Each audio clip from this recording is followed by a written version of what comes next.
How to use multiple Telegram accounts on one phone. Hi everyone, I'm here to assist you today. Without any delay, let's jump right in. First, open Telegram, log into your account, then click on three lines at the top left corner of your screen. After you click on three lines, beside your number, you'll find arrow. Simply click on that arrow which is facing downwards. And then after you click on that, you'll find this kind of screen pop up. Click on add account.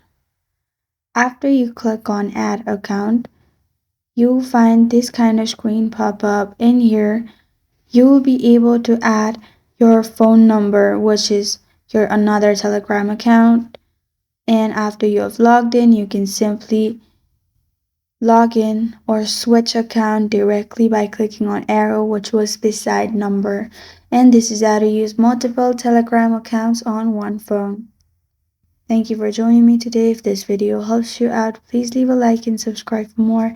Got a question or want to suggest a topic, comment below. Thank you for watching.